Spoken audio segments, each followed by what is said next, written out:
Teman-teman sekalian yang dirahmati Allah Subhanahu wa taala, yang semoga selalu dijaga hatinya oleh Allah Subhanahu wa taala agar selalu thiqah billah, agar selalu percaya dan yakin kepada Allah Subhanahu wa taala. Karena kelemahan kita itu berawal saat kita mulai meragukan Allah. Dalam segala dinamika hidup, kita selalu butuh Allah. Kita butuh Allah ketika Allah kasih kita ujian. Bahkan tetap kita butuh Allah ketika Allah kasih kita nikmat. Kalau kita butuh Allah saat diuji, agar kesabaran kita terjaga. Karena orang yang tidak ditemani atau dibersamai oleh Allah Subhanahu wa taala ketika dia sedang diuji, maka dia akan mudah untuk berkeluh kesah, bahkan berputus asa. Kebersamaan Allah kepada dia saat dia diuji itu adalah Allah Subhanahu wa taala menghibur hatinya. Allah Subhanahu wa taala menenangkan hatinya. Allah Subhanahu wa taala menghidupkan hatinya dengan nikmat iman. Ala bidzikrillahi tatmainnul qulub. Innamal mu'minun idza dzukirallah wajilat qulubuhum. Bukankah dengan mengingat Allah hati menjadi tenang? Dan orang yang beriman apabila diingatkan dengan nama Allah, disebut nama Allah, maka hatinya akan bergetar.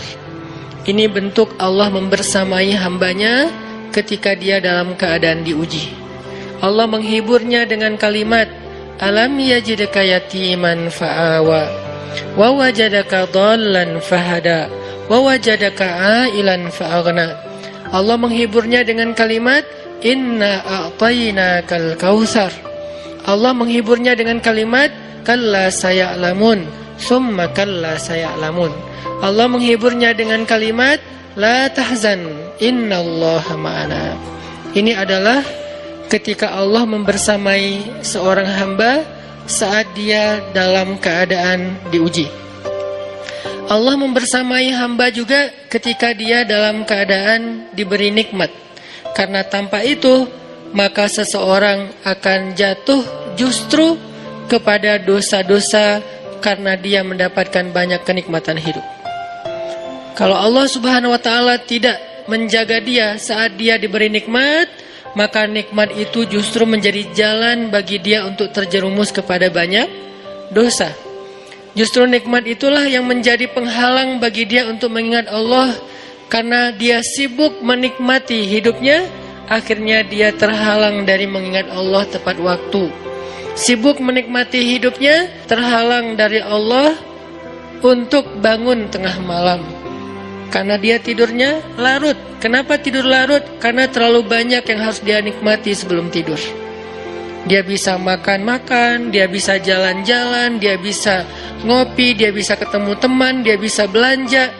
Bahkan dia nunggu midnight sale untuk bisa menghabiskan nikmat yang Allah kasih kepada dia.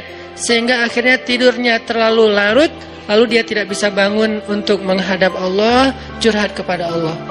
Hal yang selama ini dia lakukan justru ketika dia diuji oleh Allah. Ketika diuji oleh Allah, mudah bagi dia bangkit tengah malam, curhat, sujud panjang, menangis dalam doa. Ketika Allah kasih nikmat, curhatnya hilang, malamnya lelap, sampai bahkan subuhnya juga kelewat. Ini kalau Allah enggak membersamai seorang hamba ketika dia diberi nikmat. Sehingga orang yang seperti ini, kalau dalam keadaan seperti ini terus-menerus dalam jangka waktu yang lama, nanti dia akan terjebak di dalam istidraj.